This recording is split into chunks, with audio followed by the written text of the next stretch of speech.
And now, this is the second time that we are recording. So let me start. Can you hear me?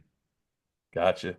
We're Oh man, this is a beautiful thing. Listen, so you know how I do it. Let me say what's up to you, my man, my partner in crime, Kevin Gilmore. What's going on, bro? How you feeling today? I'm feeling good. Glad we're here and ready to do this today. Listen, man, all that "Can You Hear Me" stuff makes me think about a couple things. An old Billy Myers song. She had one hit. Billy Myers, if you're watching this, shout out to you. I know you're probably not watching Billy, but if you are, that's cool. And she used to say, "Hello, can you hear me?" And of course, it takes me back to the Verizon commercials. Can you hear me now? Right? Now, Yeah. can you See, hear me now?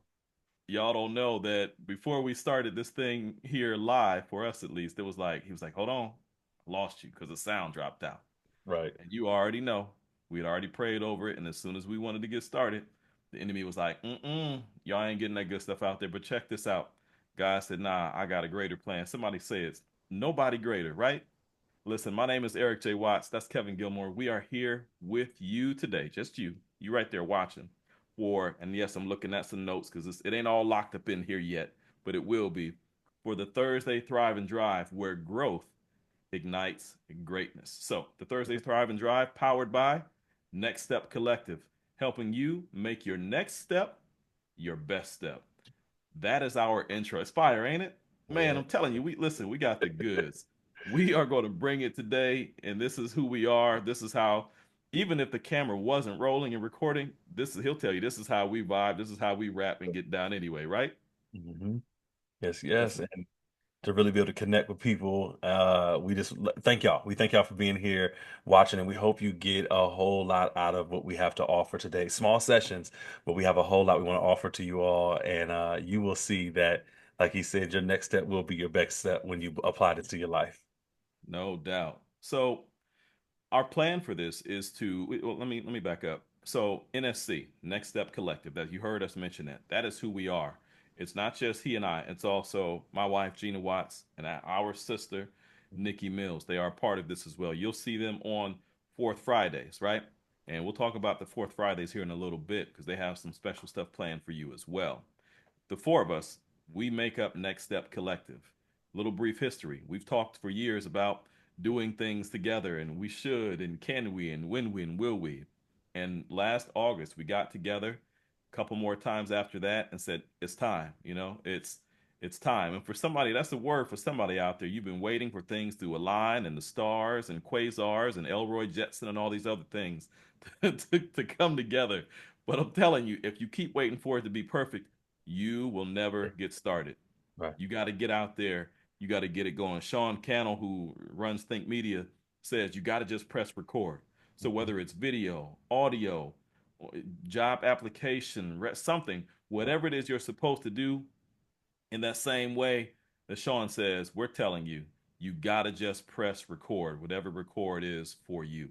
And that's what we're doing here, helping you press record, so to speak, in your business, in your life, and in any other area that you will be able to apply what we are going to give you and serve you with today. So, with that, man, I'm going to turn it over to you.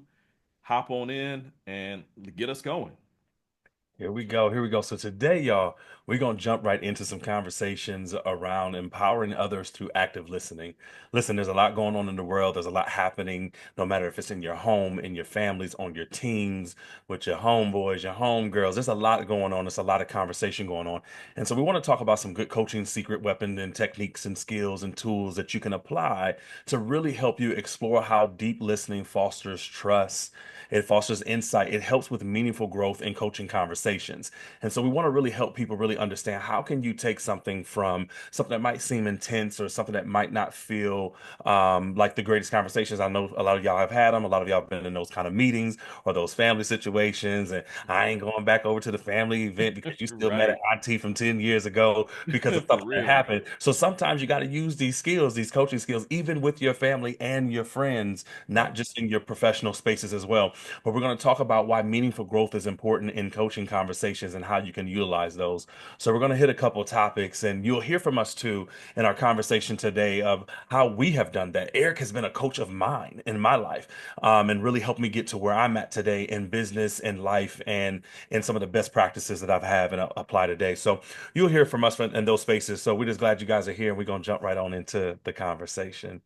One of the things I was thinking about as I was thinking about just our relationship Hmm. and why it is so important for us, especially today, with everything that is going on, for us to think about having healthy conversations and active listening and how important listening is with people. But you got to have some trust and rapport with folks first.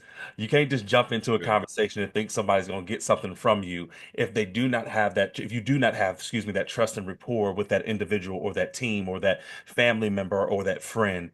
And I know that from my experience with you, when I come to you with so many different life situations, there was so much trust and rapport. It made it easy for me to come to you to enter Hmm. into a coaching conversation where you're not being my therapist, my psychologist, my this and my that, but you were really helping me think through how to really strengthen, better, and empower my own life. But it took that trust and rapport. So why is trust and rapport so important to you, and how did you see that interaction between us? Man, respect. I appreciate you, man. No doubt. It is it's important because it's the foundation of any good, authentic, and real relationship. Sir. And it doesn't matter whether it's a dating relationship, marriage, you're a business owner, your clients, you're a manager, supervisor at, you could be Chick-fil-A, McDonald's, working at one of the many places, corporations we have around Columbus with your kids. I mean, you name any relationship, you got to have it.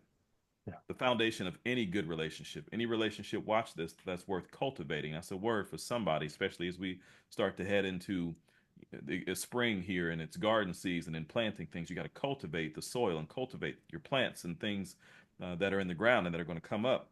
You have to have trust as that foundation. And watch this, just like it takes time for those things that come up out of the ground, unless we're talking about weeds. Weeds been all over the place, right? As soon as it Right. got warm a couple of weeks ago, the weeds was like, here I am. Popped And up. in that Mhm. same way, come on, the weeds in your life will spring up like that. We got some weedy people, no pun intended, and also pun intended, in your life, right? That you got to say, you know what? I got to get a sickle out or whatever it is to cut these weeds. Nevertheless, it's that trust, the foundation of a good relationship, the foundation of trust has to be in the soil, if you will, to continue with that gardening analogy. And so Mm, without that, you're building on shaky ground. You're building on ground that isn't solid. You're building on sand essentially. And mm, unless you are skilled or an expert at building on sand, like you an ancient Egyptian or something like that, whatever you're building is going to collapse. yeah. You can go straight to the word on that. Jesus talked about building on the rock, Mm, building on sand. The crib that was built on sand, the house, the building, whatever you want to call it, was built on sand. It crumbled, and it was a great disaster. I'm paraphrasing what that passage says. So, man, thinking about you and I and how we've done this over the years, built relationship, it took time. It yeah. wasn't overnight. Right. Any relationship that's worth having, that's worth you sowing into and pouring into and being, you watch this, you being a part of it. Mhm. It takes time. And here's the thing, man, it takes time and you got to get comfortable with Right. the uncomfortable in the relationship because Right. it's, I mean, let's be real, there was sometimes that I said some stuff and you was Hmm. like Hmm. you feel what I'm saying. I mean, let's Right. be Right. real.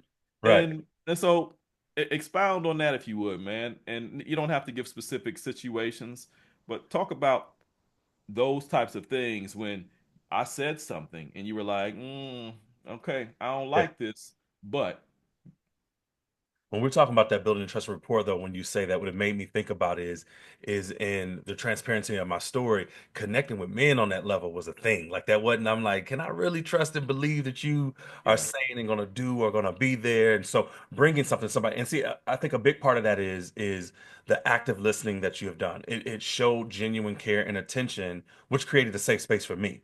So Mm, even though I might not be like, I got to fill this out a little bit, as we build relationship and built rapport and built trust with each other, it helped me feel valued and understood, even when the mhm. things I was saying, even if we weren't in agreement. Catch this, people. You don't always have to be in agreement with the people Right. who are trying to coach you, because a part of good coaching conversation is to help you cultivate better thinking. And Come so a on. lot of the times, the things that I think I've experienced, and even in my maybe my pauses, if you will, like I don't know, was because I needed to really process the thing that we were talking about, but the conversation was still happening because Mhm. of the active listening that you showed and displayed, which just gave a lot of genuine care and attention. And we got a lot of leaders. We got a lot of friends and family members, pastors, and whomevers you can say in your life, who are not actually showing genuine care and don't understand why the people that they want to follow them or they want to coach or they want to connect with are not connecting. So knowing that building trust and rapport for me with you, even in the things that might have been hard for me to hold at the time, it worked because I knew that you were actively listening to my story and the things that Mhm. I needed as you coached me through the process that I needed to do so I can make the changes I needed to have. And that brings me to another thing that makes me think about, in that space where we're talking about coaching conversations and meaningful growth, is Sure. like encouraging deeper self-reflection. When Yeah, people yeah. come to the table and you don't want to have no self-awareness, because I'm all about the EQI. I'm Yes. really real Yep. big about self-awareness. It was such a grounding thing when I started to really dig into that work and understand what that meant. And people, they claim they real deep and they know themselves, like, I know my strengths. I know. Do you really, or did you take some tests and some assessment and you got some letters and things and you think you know something because you read some little thing you lit Come on. online?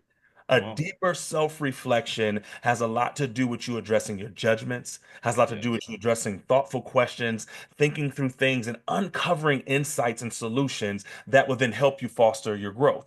And I Yeah, think a man. lot of the coaching spaces that I was in with you, and I've been able to see, and stuff I've also seen and experienced with Gina, and stuff I've also seen and experienced with Nikki, is helping people with that explore, excuse me, that deeper self-reflection had a lot to do with uncovering insights to help provide solutions for Mhm. problems that I had. Not that you told me what to do, but you helped me really discover that.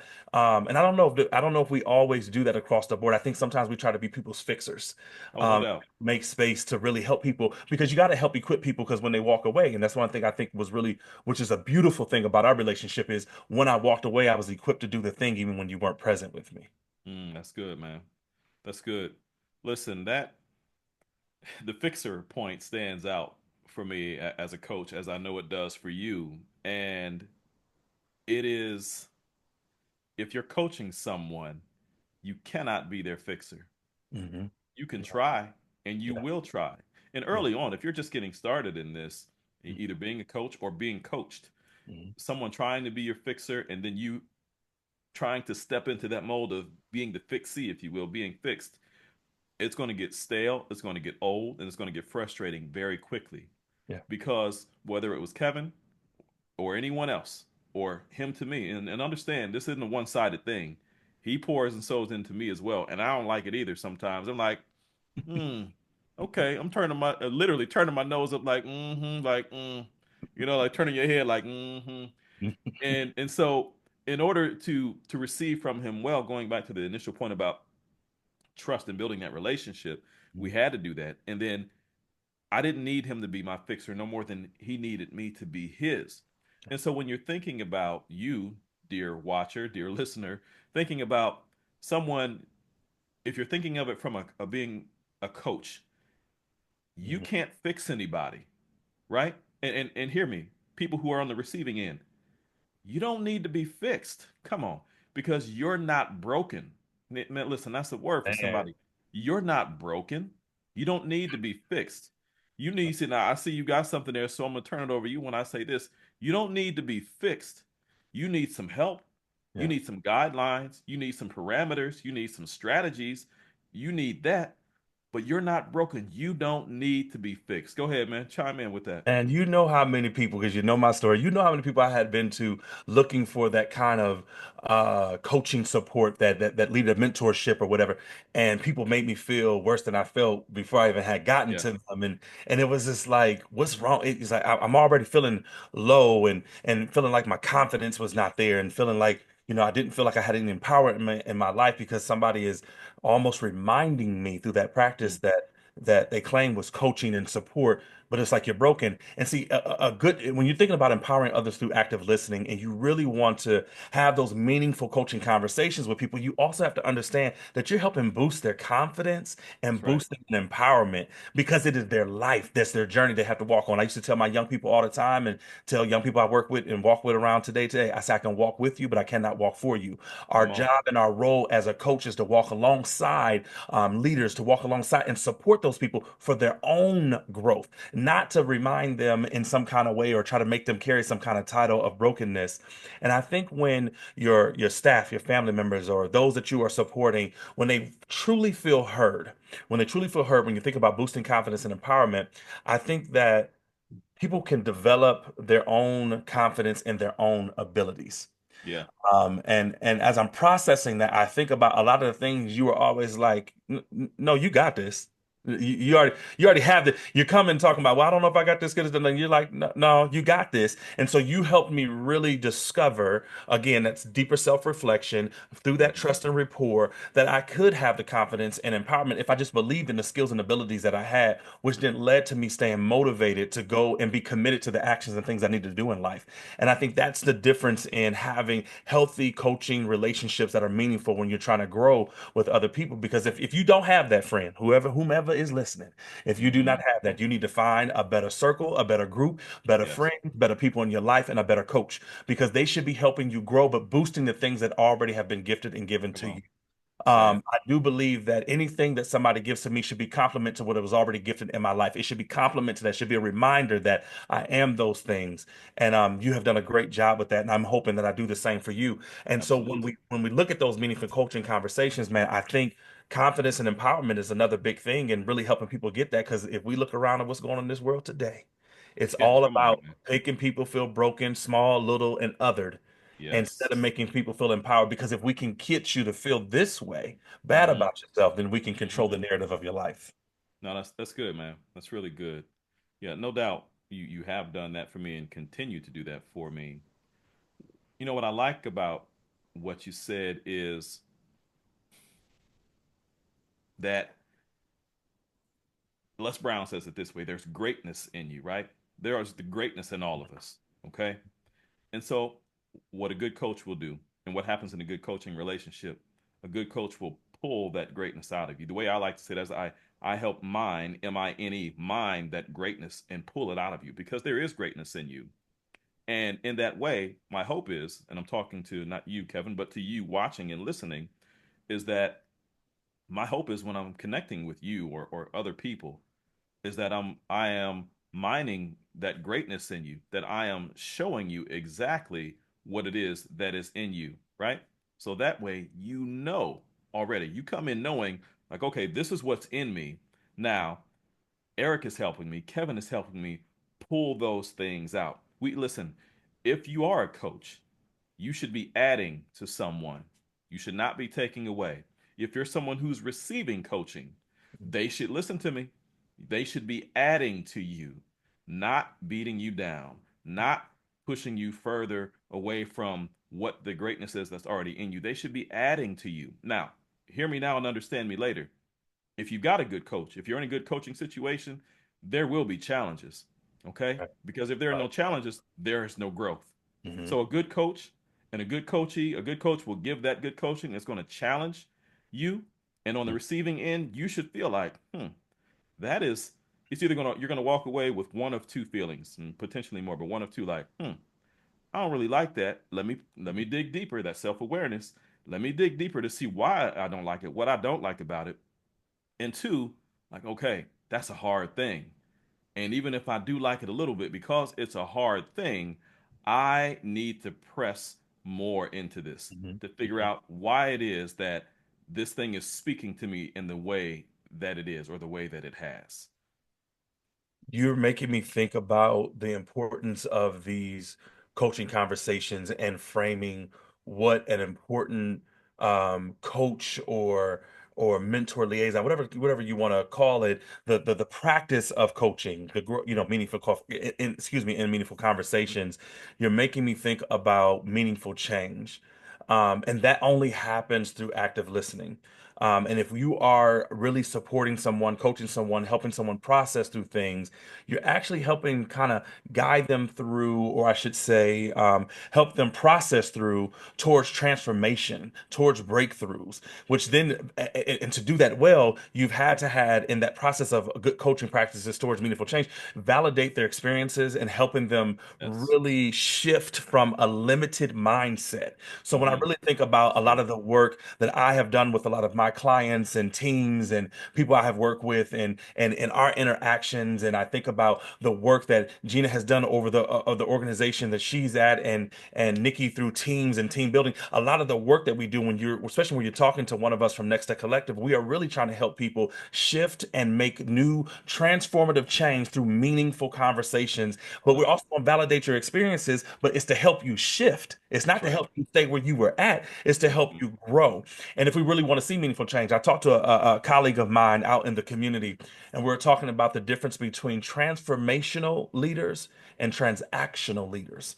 I would Mhm. say the same thing about transformational coaches and transactional Good. coaches. You ain't coming to us, and yes, I said ain't, for you to be the same when you leave. Come What, on. what do we say? Helping you make your next step the best step, right? That's right. What is that thing that you're trying to do, and that meaningful change, that shift you want to make, even in small steps? And that's the thing people need to understand about, if you're on the coachee side of things, sometimes it's in small steps, right? That's it. It's not all at once. And I remember sometimes, I was crying and you're like, I just needed to be now. I want to be, I need to change now. It doesn't happen like that. But I was Mhm. able to see meaningful change over time, Yeah. even when it get thick and get hard. And even if sometimes you got bumped back a couple times, you got to jump back in the game. But to Right. have that kind of support is important for you to be able to grow. So when we're thinking about this, like, the coach's secret weapon, if you will.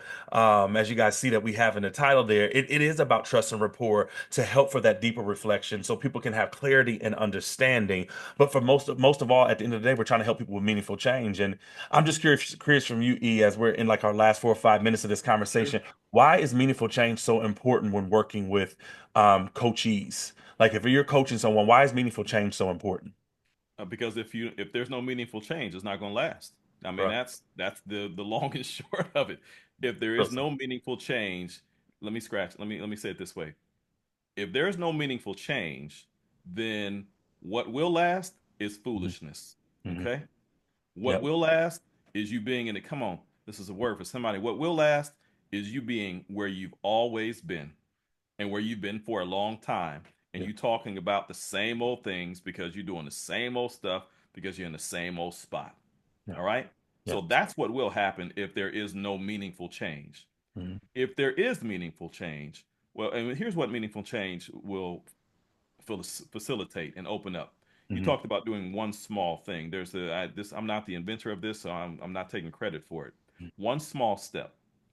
That's it. One small step towards your change every day. Right. One Every small day. step towards growing your business. One small step towards, watch this, changing your mindset. One small step towards changing your words. You change your words, you'll change your life. Shout out to Ray Edwards for that. And shout out to Jesus because he said it before Ray did. Nevertheless, one, one, one small step and whatever it is you're trying to accomplish and overcome will change things for you. As men, I'm going to talk to the men for a minute. As men, we very often see, oh, there's this obstacle. I need to tackle the whole thing, Mhm. and you Right. can't. Right. And then, because we do try to tackle the whole thing, and I know some women are like this too, but I'm talking to the men right now. You try to tackle the whole thing, and then you get what? You start to be like, oh man, I failed. Well, yeah, you did because you went about it the wrong way. You didn't need to try to tackle that thing all by yourself, that one big old thing. You needed to, A, watch this, ask for help. Now I'm talking to everybody. Ask for help, right? Two, and I'm not doing this in order, assess the situation. Three, realize that because this is good, because this thing didn't become big overnight, you're not going to crush it overnight. You're Man. not going to overcome it overnight. It's Hmm. going to be one small step at a time. Watch this, day by day, Hmm. week by week, month by month, and let's be real, year by year. Because some of the stuff you're going through, some of the stuff you're in, it's years in the making. Yeah, I know you don't want to hear that, but we will always tell you the truth and keep it real with you. And watch this, we're talking to ourselves as well, Hey. right? We either have lived this or we are living it. So meaningful change, man, just to wrap it up and toss it back to you as we start to round third and head home. Meaningful change happens, watch this, one small step at a time, Yeah. right? And you got to be willing to put the work Yeah. in order for meaningful change to have its full effect on your life, on your marriage, on your business, in your relationships, at work.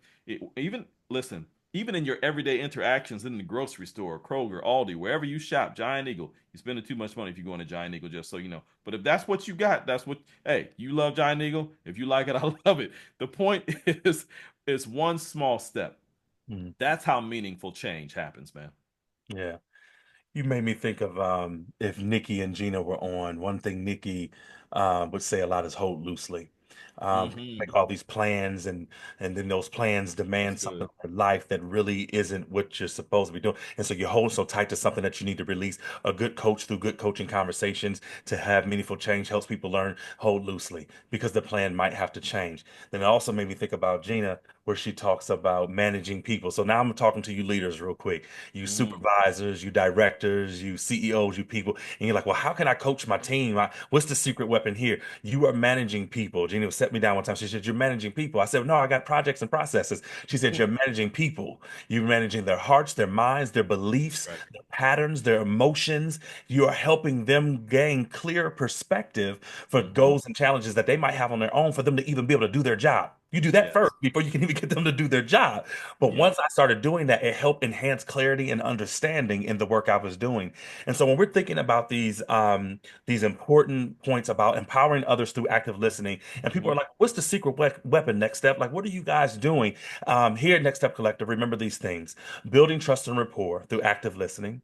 Yes. Encouraging deeper self-reflection. You're supporting others in that practice, encouraging deeper self-reflection. You got to remember in that process of building that trust and rapport, excuse me, you're helping them boost their confidence for their empowerment. It's their Hmm. story, it's their journey. And all of that helps people shift to meaningful change, especially when you have a team or somebody or a young person in your life, if it's your child and you're trying to help them through a process, if it's your team and you're trying to help, you got a family member that's been going in circles about the same situation, you're trying to help, what you're doing is helping them enhance their clarity and understanding because you need people to hold loosely because we're managing their hearts, their minds, and their beliefs. And a true coachee who wants to explore that needs to understand deep listening because it fosters trust, it fosters insight, it helps Yeah, with man. meaningful growth. And Hmm. that is a true coaching conversation. And that's our secret weapon. And we just want to share a few tips with you all today. So I'm going to throw it back to E to get out of here because listen, we can go all day, but we're keeping it short and sweet to let y'all know what it is and really help you guys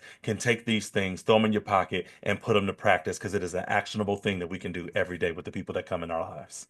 It is, man. Well said, man. Listen, I appreciate you, and you are right. Just so y'all know, just so you know, he and I could do this all day. We could do this for another few hours. That's how we rock. That's how we vibe. That's how we connect.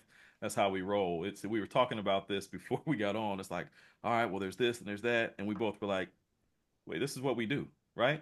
This Mm. is we're gonna get on here, be ourselves, Uh, talk about what we know we've been created, called, gifted, and skilled to do, and mm, watch this, trained to do. Okay, mm. so when we're talking about investing, and we'll talk about that in future episodes, we've invested in ourselves Yes. hundreds of thousands of dollars between the two of us, and I mean it just like that because it's true. To get to where we are, not so much in so much to get to where we are, but to be able to say, okay, this is what this is how and why I'm able to help you, right? This is how and why that we are, me, Kevin, G, Nikki, why we're able to pour into you. Because watch this, people are still pouring into us. So these are investments that Every we day. are making. They're making them, we're making them when we put our credit cards, debit cards, cash into organizations, and this is what we get. We're doing the same thing with you. We're pouring into you, right? And we ain't talking to you from theory. This is real stuff, real things that we've lived and or are living, from our individual lives, our businesses, where we work, in our relationships. Even watch this, even among each other. So listen, we want to thank you for being here today. This is the first one. Listen, we got the first one done, bro. Listen, shout out to us. We got it. We got it in the books. We will be here. I'm not going to give you the date. You can correct me on the date, bro, if I get it wrong. They're like, oh, you said. But our plan is to do this on Thursdays. It won't be every Thursday. It is, help me out. So it's going to be kind of like the cadence will be like second and fourth Thursdays or first and Okay. third, something like that. But we'll make sure down in the comments and stuff you guys will know when we'll be on and when our Friday events are happening because you don't want to miss those and anything else that Next Step Collect has coming up because we want to see you there. No doubt. So the Friday events will be, the first one, I believe, will be Gina and Nikki. And at some point, you will see all four of us on these Thursdays and Fridays events. And throughout life happening and business happening and other thing happening, just everyday stuff, it might be just one of us. No matter who it is, you're going to get the very best of what we got. So listen, stay tuned for more information from us about the Friday Plan and Expand. That's what Fridays will be called. And the Thursday Thrive and Drive. And on that, we appreciate you. We thank you. We're gonna thrive and drive. We thank you for being here. Drop in the comments and tell us what you think, right? If this spoke to you in any way, share this with someone else. Tell us one thing that spoke to you, right? And say, oh, I like this. Or if you want to challenge, challenge. We ain't mad at challenges. We don't claim to have it all done or have it all made and put together. If you want Yeah. to do that, come on with it. Come respectfully now. Now, don't come talking out the side of your neck because we might have to hem you up. I'm laughing, but I'm also serious. So come with respect because that's how we're going to come to you. Thank you for joining us today. And I'm going to go ahead and read this outro because we're getting it down. That's a wrap on the Thursday Thrive and Drive, powered by Next Step Collective. Kevin, Eric, Gina, Nikki. Now, it's time for you to go out and make your next step your best step. We'll see you next time. Peace.